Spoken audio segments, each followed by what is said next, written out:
Hello, welcome to the meeting tent, an ongoing series on the work of Stan Tenen. Before we get started, I'd like to introduce our usual cast of characters: Daniel Gill, Lavana Tenen, and Idelle Packer.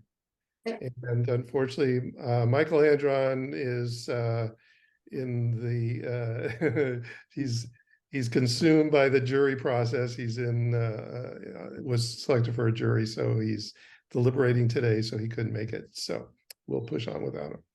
So again, we're going to talk about an article or articles that are featured on the Meru website called eTourist. And we began last time. We're going to pick up where we left off last time.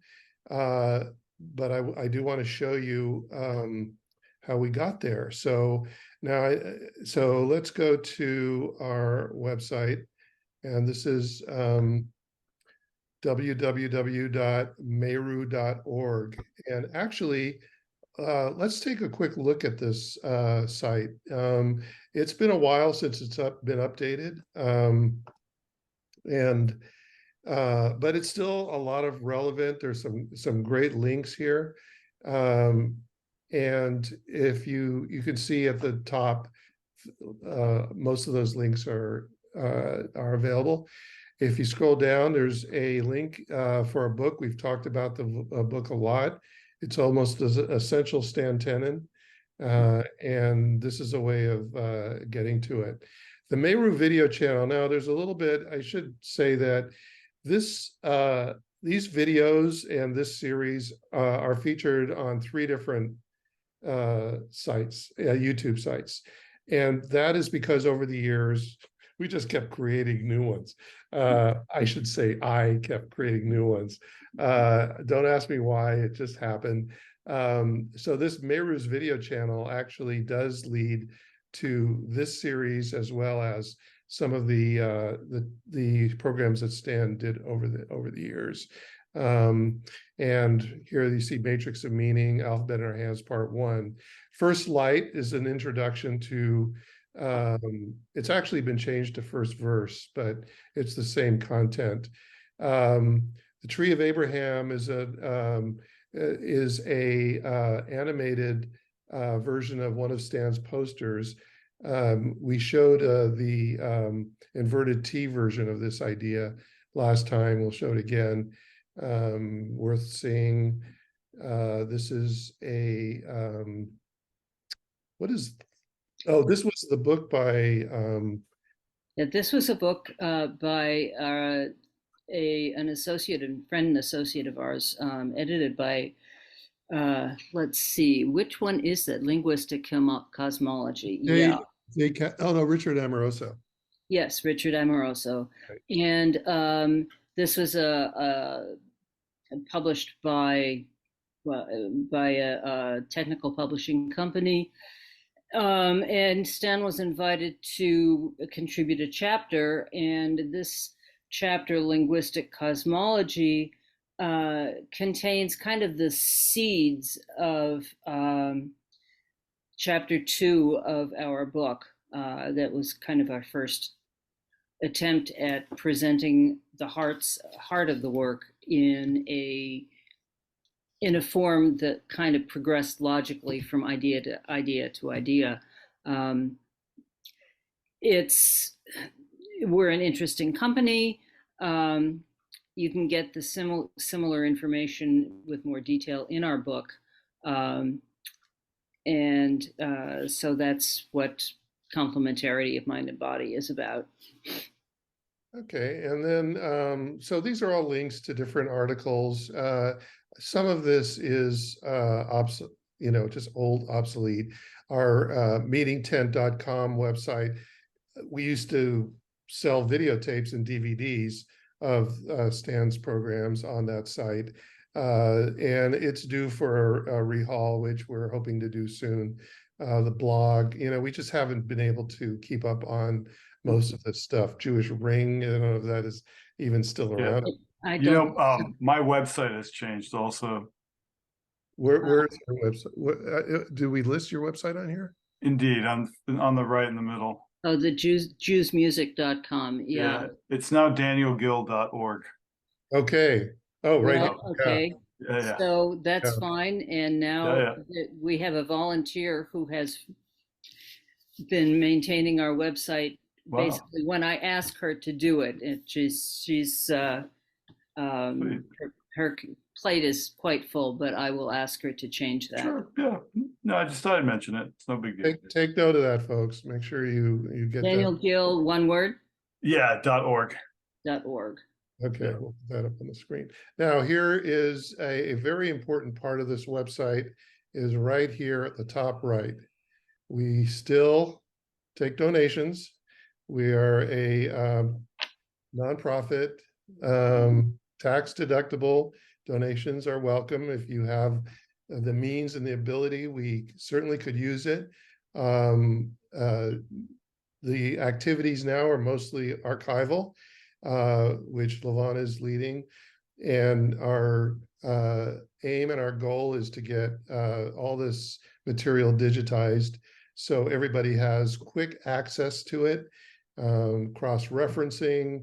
There's so much. And just watching this program, you can see the breadth of information and the different topics and ways of looking at this. So it would be great just to, be reading an article and then have access to the references immediately, and the videos. And we've got tons of recordings that we made with Stan, audio recordings. So all this we will make available, but it's got to be in a format that makes sense, and that means a lot of hard work and time and money to be able to do that. So if you have the means, please, and this is an active link, correct, Lavana? Yes, yes, that definitely still works. Okay, very good. Want to make sure we're sending people to the right place.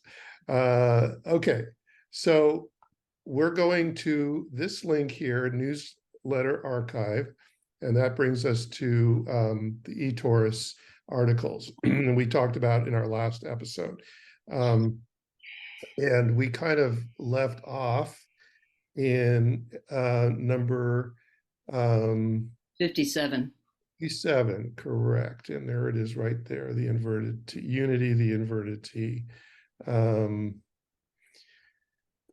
So we went through this, and we want to continue going through some of these examples of the inverted T.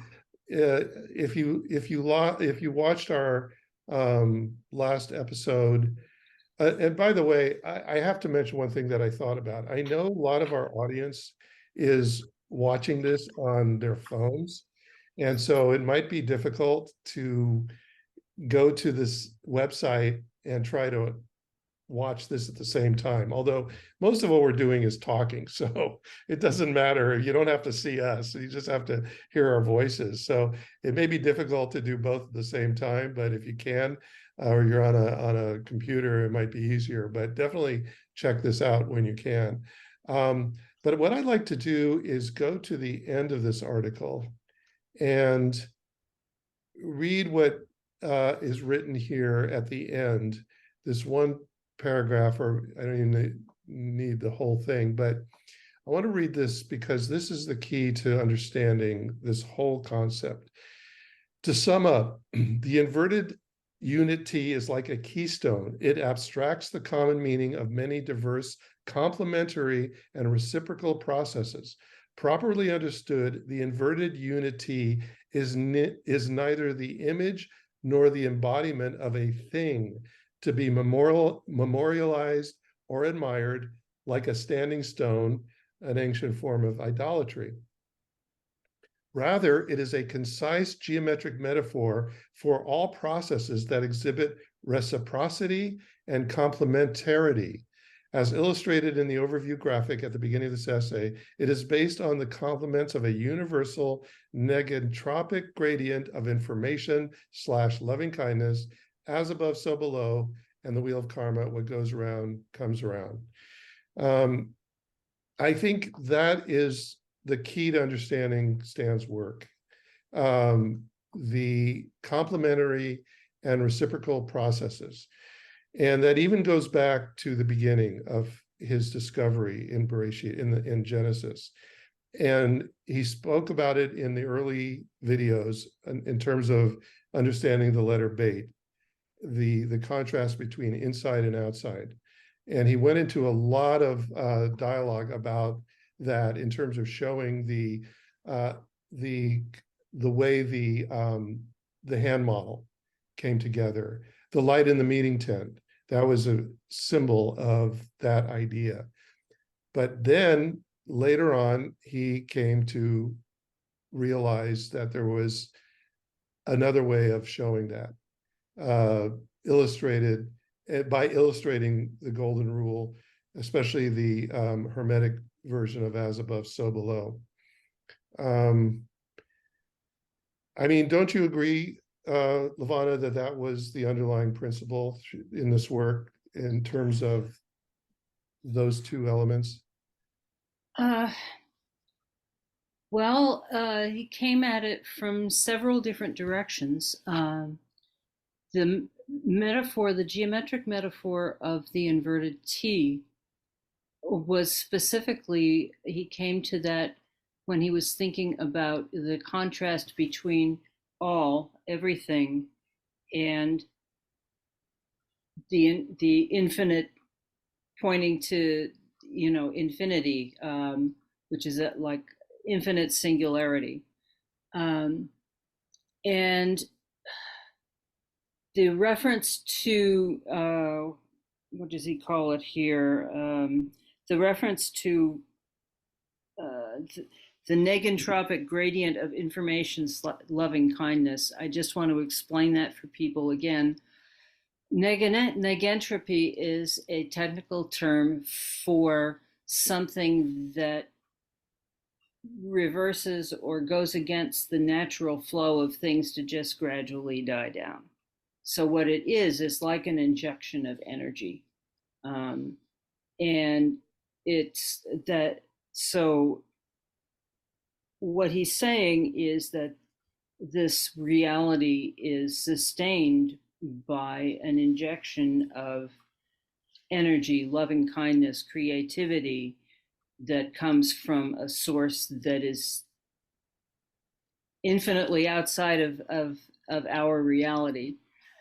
And there is, again, as a technical person, he immediately also associated this with what we discussed earlier, the Dirac delta function, which is has to do with the way, well, I won't try to explain it. We explained it before, but basically the reciprocity between thinking of all frequencies everywhere, all the time, and one frequency infinitely far away with nothing down here. And that, and then his mind leapt to the idea that, just in religious tradition, you can think of all there is, the universe that's created, nature, the kinds of things that happen in nature, which are cyclical. That's how we experience them. The spring follows winter, summer follows spring, etc., etc. The contrast between that kind of expression of time, expression of experience, and the kind of thing that happens when you have a sudden flash of the infinite. It's like out of time. The contrast between inside and outside, which he is seeing Beit as a representation of that, which it is another way of making distinctions in an original, undistinguished reality, something. He used to call it cosmic, he used to call it uniform cosmic jello in the very beginning of this. Um, and that the idea of, um, what is infinitely different than that? Well, if there is a outside of cosmic jello finger going in and poking a hole in it and starting it moving, well, that's infinitely different. That again, Stanley had a way of seeing relationships of contrast and reciprocity and complementarity in many different ways. And sometimes, it's important when dealing with geometric metaphors that these are metaphors. And sometimes the metaphors aren't exactly congruent to each other. They're more like different ways of trying to get a handle on an idea, an expression, a sense of things that can be viewed in many different ways. And so each different metaphor brings out a different aspect of this kind of thing. I think that's something that in general, a lot of people kind of elide over, that they don't really get from the inside the concept of what a metaphor actually is. And a metaphor is never a complete description of the thing that it's trying to give you a window on. It's always incomplete, and there's always another way, another window that you can look at it. And you can't always make a one-to-one correspondence between two different metaphors looking at the same thing from a different angle. So that's something that's really important to keep in mind, particularly when examining this work, because in a sense that's what Stanley was doing. He had an internal sense of how everything fits together, quote unquote, and he attempted to explore that and express it in many different ways, in many different angles. And you kind of have to allow for that if you're trying to understand what it was he was attempting to express and attempting to describe and attempting to present as a way of both viewing the reality we live in and navigating our way through it. That's why I think because of that, people had a difficult time. They were trying to look for a literal explanation, and that's not what he was doing. He was showing different perspectives of the same thing. Idelle, you had a comment. I actually have a question that I've been sitting with for a long time, and maybe Lavana can, or Daniel can shed light. So I understand that he saw a pattern in the letters of the first verse of Bereshit of Genesis. And he did a lot of manipulating to figure out what is the most efficient geometric representation of the pattern that he was seeing. And somehow that became like the most efficient explanation of that pattern became this spiral vortex, this reciprocal spiral, the most asymmetrical spiral. So it seems that he came at that from two different places. One, talking about his mind having different avenues toward the same end. So he had that avenue that he was exploring with these geometric configurations of how the letters repeat or don't, and how to make this and get to this spiral. And then we have this inverted T. And we start changing the dimensions on the inverted T. So it isn't just two sticks, but there's a round surface so that you're not just seeing the circle from one angle, but you kind of can see that it's a circle. And then he changed it to a torus. And then apparently he saw this apple in a flea market that had that shape. And he realized that within that shape was this, maybe there were 6 hands, 6 reciprocal spirals that could fit in your hand. So I just wondered, what was the sequence? Like, which way did he come at that piece that eventually fit in his hand?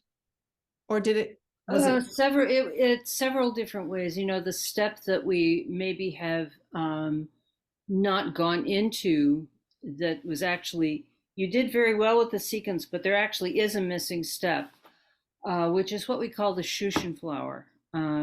Hey. Again, you have to bear with me, it's geometric. That the most compact arrangement of the letters that he found was actually on, oh my,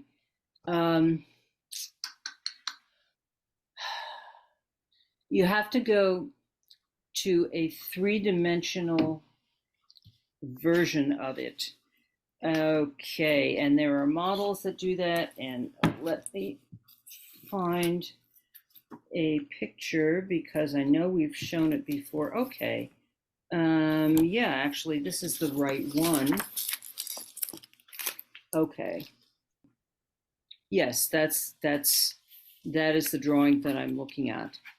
Let me see if this is here also. Okay.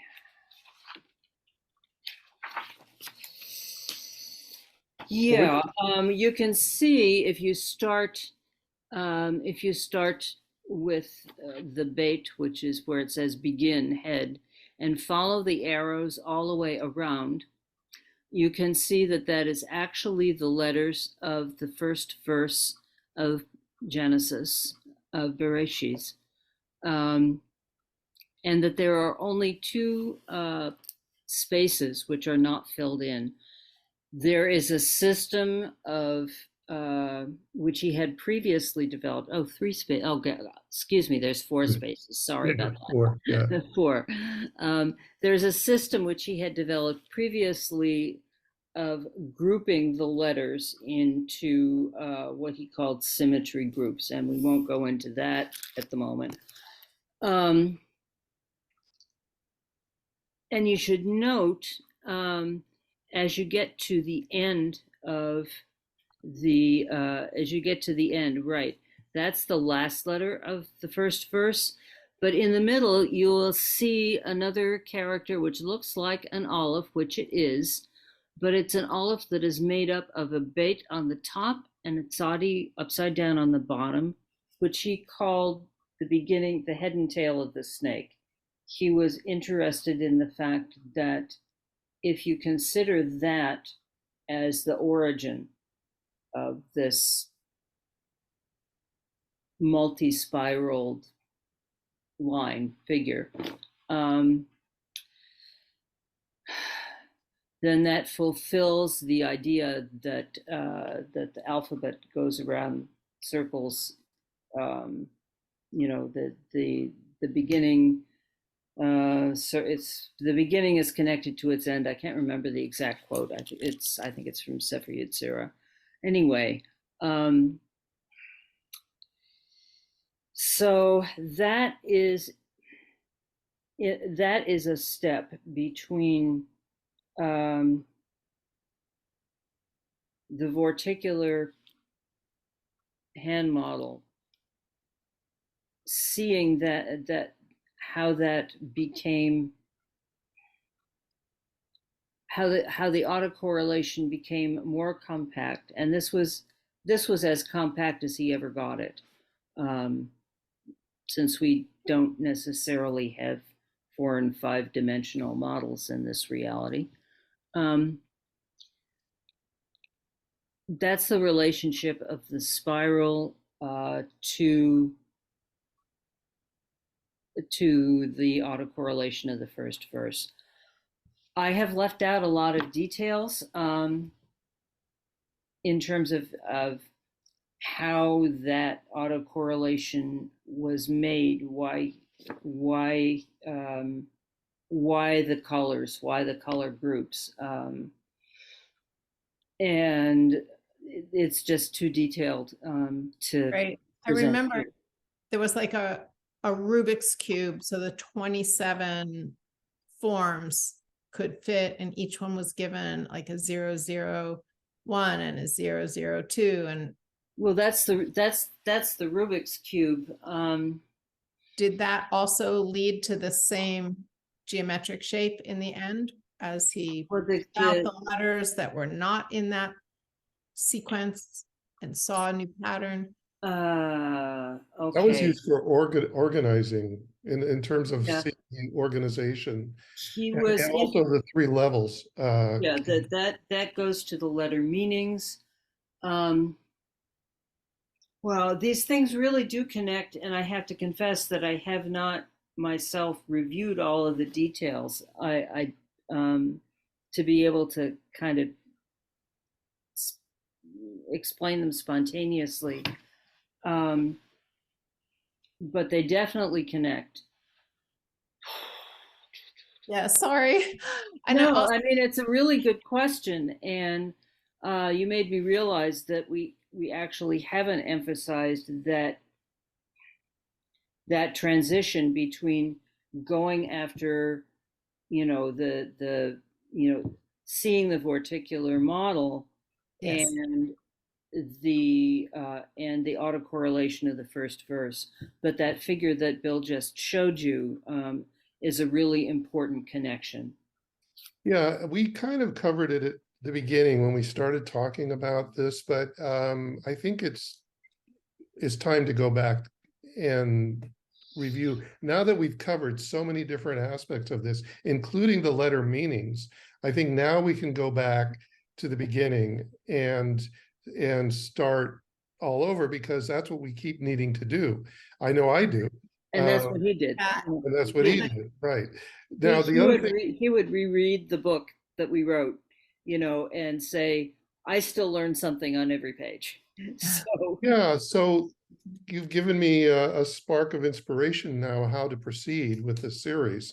Um, the only other thing that you said something I wanted to refer to, because this was an ongoing question that I had in terms of the relationship between the inverted T and the hand model.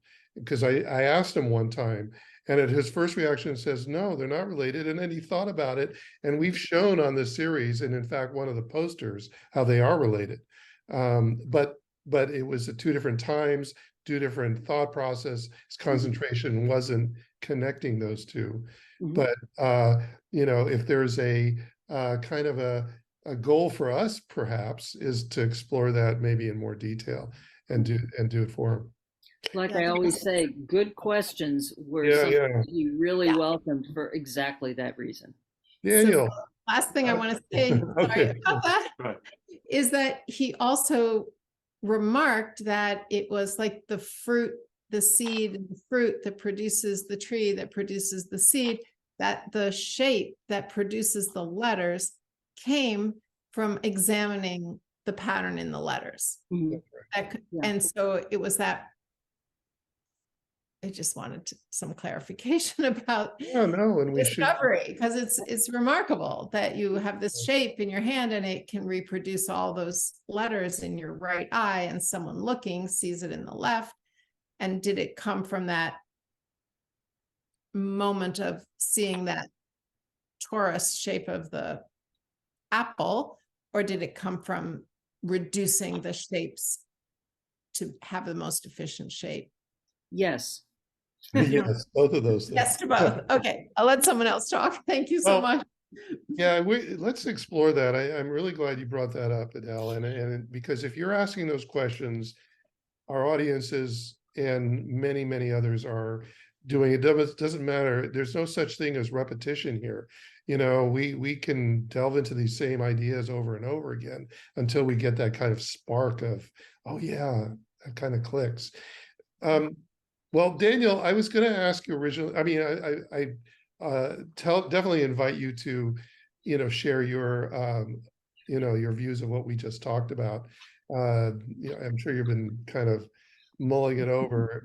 I did want to ask you about this idea of reciprocity and complementarianism, and if that shows up in other rabbinic teachings. But if you'd rather talk about what we were just discussing, feel free. Open forum here. Yeah, thanks. Yeah, it's very interesting. I always think in the kind of broadest terms. So I often get impressions and feelings from things that hint at like the kind of overview of things, which is probably why Stan and I got along so well, because we're very different in that way. And so I really enjoyed trying, the more you try to go into detail and you really want to, oftentimes what comes out of it is, for me, is more even a broader view, and I think, and then vice versa. Sometimes when you go really broad, sometimes you can learn the details just depending on which way you happen, your personality is. But so one of the things I noticed is if the two trees, so the eights or the two sticks, it's really two trees. The eights is a stick or also a tree. And I think the verse is referencing perhaps an early system of Kabbalah, or an early system of Kabbalah is referencing the verse. And you see in is it Ezekiel, I think he's got there? Yeah. And you see in Ezekiel that Ezekiel was kind of, it's like a replay, like the Jewish people's history, and especially in that time period, when you have the split between Ephraim and Judah, is the split between the tree of the knowledge of good and evil and the tree of life. And it's not what people think, right? The tree of the knowledge of good and evil is Judah, and the tree of the knowledge and the tree of life is Ephraim. The life, the fruit. And so what stands shown here is something very beautiful, which is, flatland. It's not like either is more important than the other. They form a complete, a complementary or a reciprocal system. So the people who live in flatland, who everything is right or wrong, that's it. Right? Flatland is everything's right or it's wrong. You're in or you're out. Right? You can jump off flatland. Right? And it's fine. That can work. We need laws, and that's good. Development of human history. But the problem is that no one quite fits into any one of those systems. It's just, we don't. We vibe to some of it, we don't vibe to others. Whatever system you want, whatever system of right and wrong, none of us fit entirely in because we're multidimensional, because we also go up.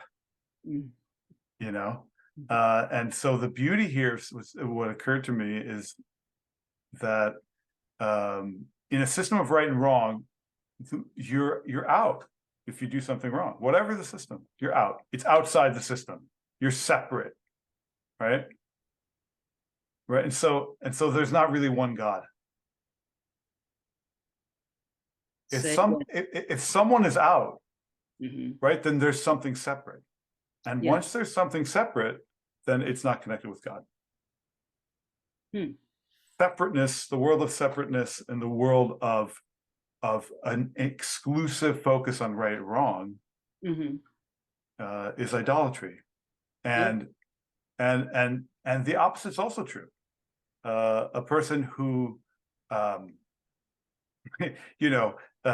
does not accept any sort of system of right or wrong was also idolatry, right? Because they're just totally self-involved. They're the idol. And so what's neat about this system is what Stan is saying is like the entire spectrum of light, of life, right? From the top, most incredible, beyond spiritual, to the most practical, law-based, right and wrong system. Everything in between is entirely in, right? Everything is in. There is no other God except for this oneness. Mhm. And I think that's the beauty of this. If you start in Gan Eden, where you have the kind of almost like this conflict between the tree of the knowledge of good and evil and the tree of life, this is, they seem like, the tree of life is really good. The tree of knowledge of good and evil is really bad. And what ends up happening, I guess, over time is that we understand, no, it's all one system. Mhm.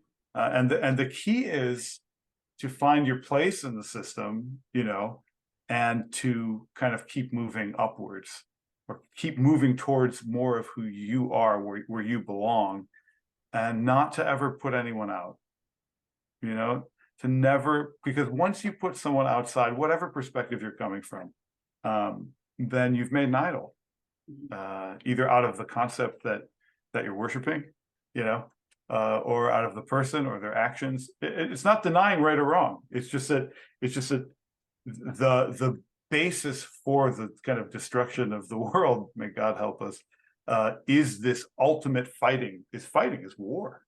We could destroy ourselves very easily with war, because this one's out and this one's in, right? And so I think it's a redefinition of idolatry that Stan has here, and therefore a redefinition of the one true God, as entirely all-inclusive. Yeah. Yeah, I want to add something to what you just said. Just thinking that for a full life to be a full, intelligent, and acting creature, whatever, we need both the knowledge of good and evil. It's like, what's the right thing to do? What should I not do? And what Stan would called, in contrast to that sometimes, or in complementarity, the injection of novelty. He saw this as also the possibility, the injection of novelty into a world which otherwise would be completely predictable. Well, we all know, because we live here, this world is not completely predictable. So, okay, we need both knowledge of good and evil and the ability to have compassion, to have mercy, to make exceptions, to see things in, I won't even say shades of gray, because gray is still, I'll just see different colors, as opposed to shades of gray. Shades of Right. gray just, it doesn't have the right connotation for what I mean. When you're evaluating something, when you're evaluating yourself, it's not set in stone. None of us is set in stone. So we need some standards, however we arrive at them, whether intellectually or through our heart or through somatically, what feels right. We each have different ways of evaluating our own reality. But there needs to be an awareness of what's good, what should be avoided, and some compassion on yourself, because every situation is different. Every person is different. Yeah. You're judging somebody else's behavior. It's, I like that as a sense of unity, which is both compassionate and, ever changing, but not without structure. Sure. Let's just put it that way. Yeah. I like to comment on something that Daniel brought up, and what we've been talking about, and why this model of the inverted T is important, because he was talking about God before, but he also used the expression oneness. And that's where it really comes down to Hashem Echad. But oneness is an impossible concept for humans to conceive. How do you even think about one? It's almost impossible, but God in his infinite mercy gives us this binary way of looking at it through the letter Beit. And that's why I expressed it last time, is that we are this inverted T. The idea of inside and outside. we exist on this three-dimensional plane in our lives. And that's where, if you are only on that plane, is where idolatry exists, and hatred, and more, and this egotistical thinking. That's where the world exists and has existed since the beginning of civilization. And yet there's this other element that came in that exists, and the awareness of it is something that the Torah provided us, and Moses brought with us, this existence, this idea that there's this other element of Hashem, that it is a dual way of looking at oneness. Without it, we will never get it. And how do we find that?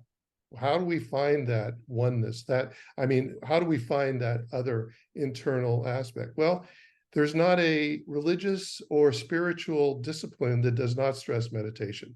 Why? Why meditation? Because it cuts out the ego. It gives you that place to go to.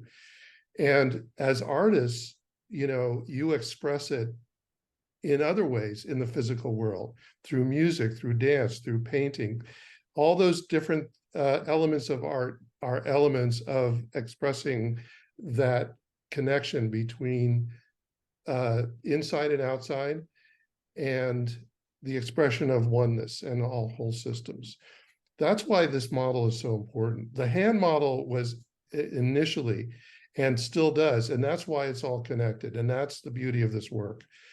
That's what Stan's giving us. He's giving us a road to understanding oneness by looking at these models, but he's saying it mathematically. So it's not part of any kind of cultural bias or prejudice. There's no national borders here. There's no language, restrictions. Well, this is all one language. And that's the message that we're trying to get out to people. Yeah, that's very interesting. It's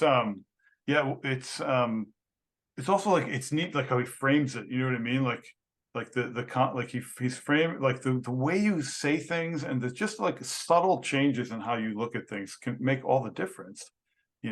So it's not it's not to look at it as right or wrong or good and evil or whatever. It's looking at a structure. Structure, and then this light that fills the structure. It's a very different way of looking at it. And when you look at it that way, according to the light, that's what the structure needs. So then each person has a different type and amount of structure according to who they are and what they need in their lives.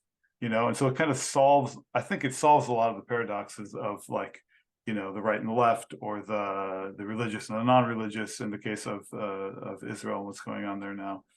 Just subtly looking at it differently, and again, and within an inclusive and I think quite realistic way of looking at things. Actually, I think what Stan did here is brilliant. It just like shifts the conversation just a little bit that way. Different frame of reference, and I think it could very well be one of the keys to humanity kind of going forward. Because it doesn't get rid of the past, it just reframes it and kind of shifts the way we look at things just ever so slightly, and that can have a huge effect over time, actually. Well, let's go down to this poster.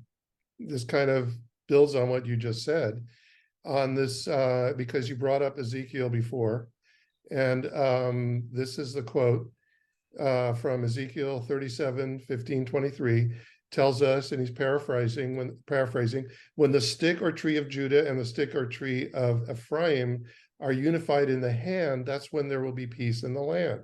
Judah, the tribe of Kohanim and Levites, reaches up to the transcendent. Again, that the vertical line, and down to the world. Ephraim, the fruit, is the tribe that represents all the tribes of Israel. On the right, we see that the tree of Judah and Ephraim can grow dimensionally into the model hand that generates the letters of the alphabet and grasps the world, and that's shown up here. Here. So, yeah, and it all ties together. And then let's quickly look at the last row of examples of the inverted T.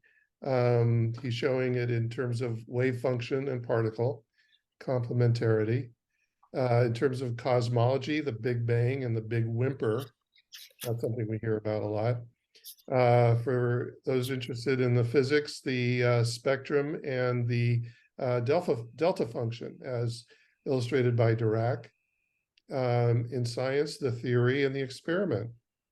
And then mind and world and consciousness and physics. And I would also add in the art world, form and content. You know, for artists and writers and, you know, people who are expressing themselves artistically, the content being whatever is coming from inside of you, and then the form is how it's expressed. Any comments on these examples?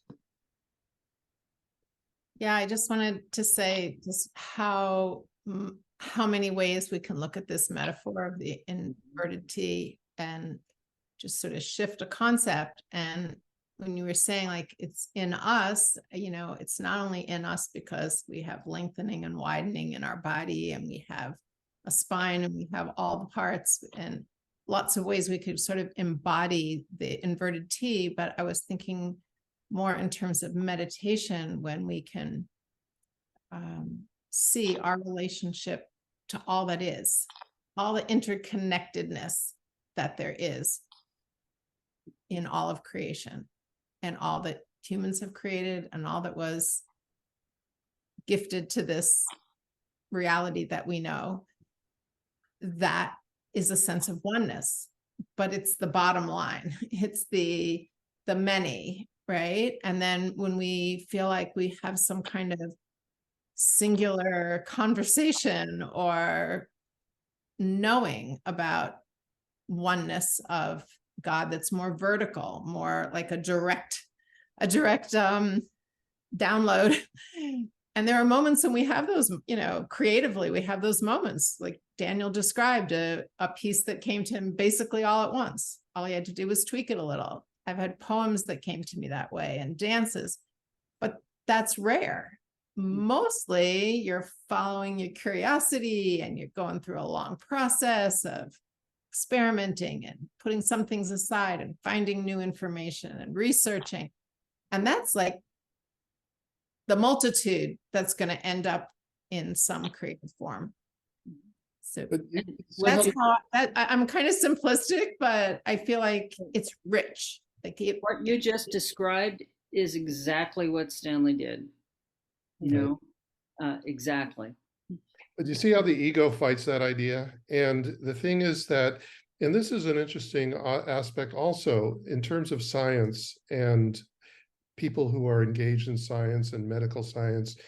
It doesn't seem like this element of the vertical aspects of this are really accepted in the world of physics, for example. It's basically physics. For example, we talked about this once before. How does medical science look at consciousness? You know, you're awake or you're asleep.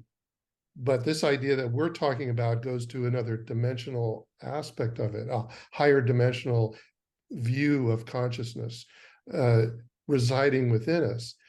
And so how do we, and there are a lot of people now coming, you know, starting to see that there is a connection and there is more than meets the eye. But still, we are ego-driven in terms of a society, but, you know, in terms of the intellectual world, in terms of science, technology, all these things, that element doesn't seem to be there. Yeah, it's interesting. I would just comment that it's not exactly tweaking. I would say it's more like transform, like more like a prism, you know, but a human one. So like it's more like it's exactly the transform, the Fourier transform. Like so, we are the transform. So that's a very arduous process. You know what I mean? You can that's really the key. Is a lot of people have great ideas, but they never take the time to figure out how to implement them or how to translate them like into the world. I mean, that's, you know, whatever learning I've done in composition, I mean, that's what it's about. Like, how do I take that thing that I want and then like put it out here? And that's, you know, I mean, you know, when, you know, when I'm writing a piece, it's like, it's all consuming. I'm pretty much writing 24/7. Even in my dreams, I'll wake up at, you know, the middle of the night and, oh, I got to write this down. Yeah, I got to figure this out, you know, and then I'll work for a couple hours and fall back asleep. It's like, so it's pretty intense. It's like, I think the closest a person can get to birthing without actually birthing. Like it's some sort of interesting spiritual birthing, which is not to be confused with the real thing, but just there's something, you know, which is incredibly painful, but there's a certain mental pain to it that, like, you got to get it done, you got to get it out there, and it's just, and then it's just the details, and then you come back and you rewrite and you write. It's the same for anyone, like Bill was saying, who's doing creative work, and it's definitely watching Stan. I mean, he did that also, just he was like obsessed with it, just constantly changing and this and that, and you get another idea, and then you know, I was, you know, honored always to be one of the people he called. I gotta share this idea with you. I was like, wow, I must have done something right sometime to get to be that person. Before we adjourn, I do want to finish going over this poster because there's something, and I know that Lavana talked about it last time, and we're not going to get into detail because I don't know if we're qualified to do it. Gematria is Engel. Yeah, this is where you folks who are interested in the more of the mathematical perspectives of this, I recommend going to the bottom of this poster. We've discussed some of it before, certain elements of it, but it's almost all on this one graphic. And but I'm just wondering, why is he using the term gematria? Is that having to do with looking at these? Okay, explanation. Yeah, go ahead, please.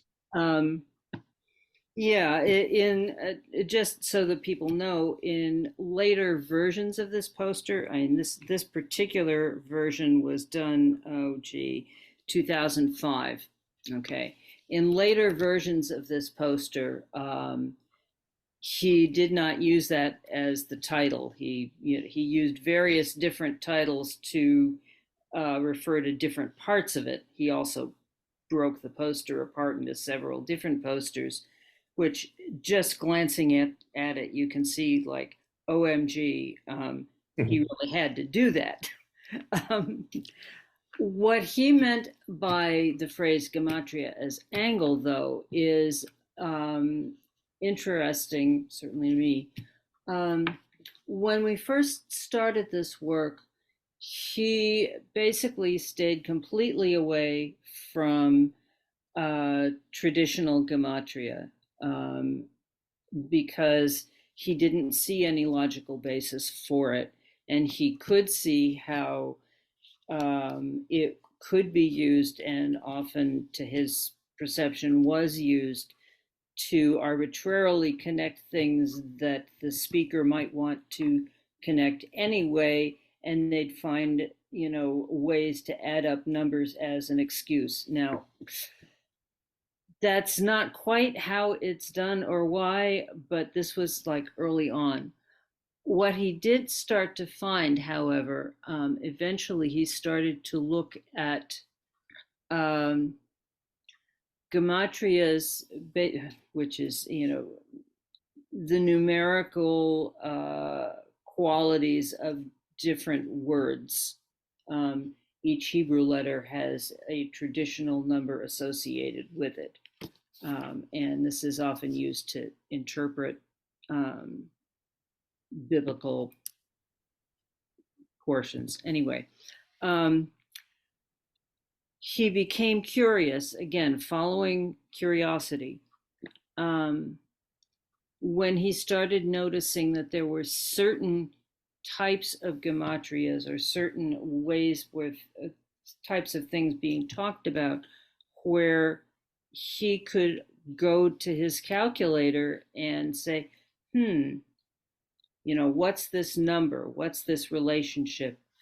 And he was finding many of them which related more not to numerical equivalents, but rather to ratios. to numerical equivalents of universal constants. If you look at this poster, you're going to see, okay, let's take the top left.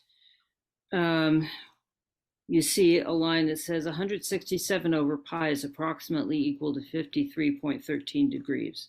If you assume pi equals 22/7. Okay, why in the world is he doing that?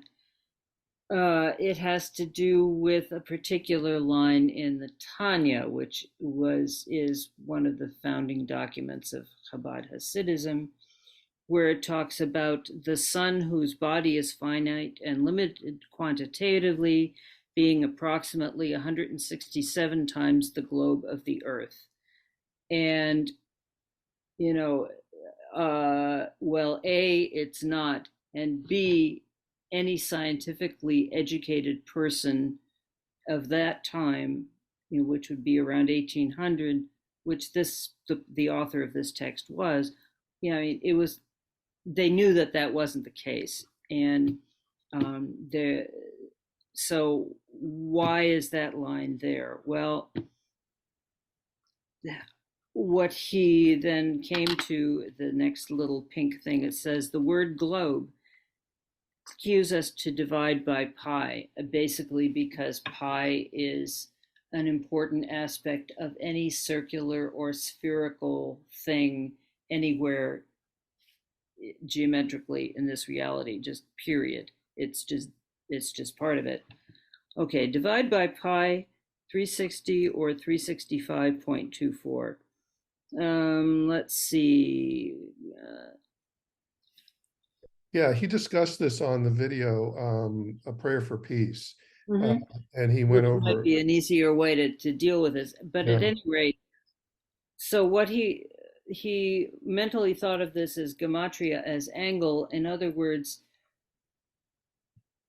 the certain kinds of gematrias which were dealing with the numerical equivalent of the words involved, wound up being related both to what we see down here, the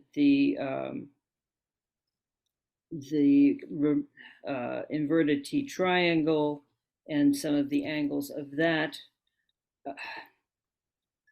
Like I said, eventually he pulled this poster apart and made like 3 or 4 different posters out of it. Right. And you have to be able to look at a page full of numbers and say, okay, I can understand this. I just need to look at it really carefully, piece by piece, in order to be able to see what he was seeing, which was another level of information in the text itself that was maybe not being looked at because people weren't looking at it from the angle that he was looking at it, angle, so to speak, a pun not intended, but there it is. So that's why he called it gematria, as angle.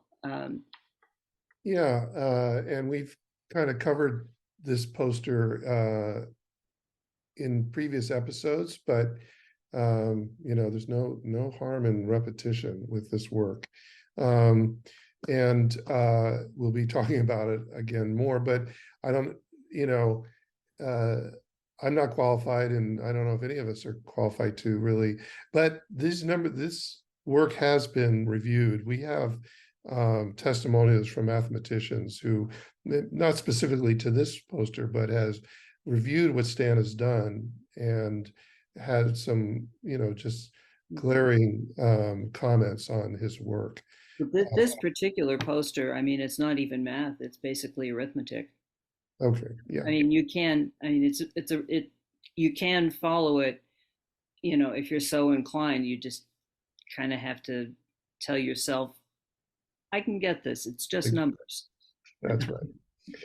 And in fact, he did write a private, not essay, but a series of emails with some people he was working with at the time, explaining the idea about why, what he was finding in looking for gematrias that seemed to express universal constants or well-known proportions.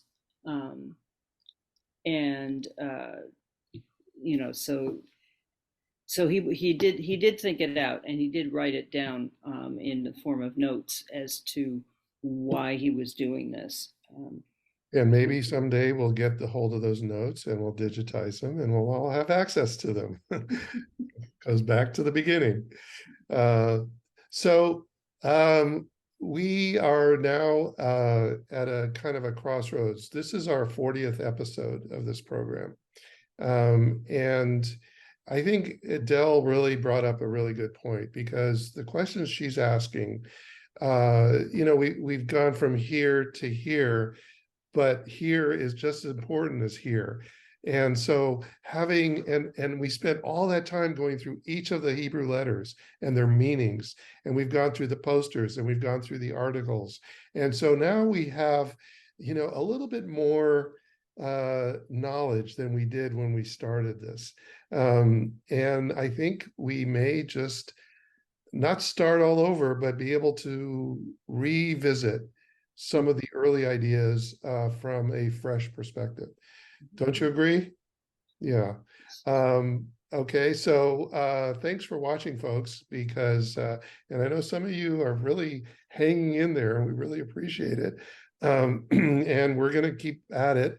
And hopefully next time we'll have Michael with us and ready to be reinvigorated with the work of Stan Tenen.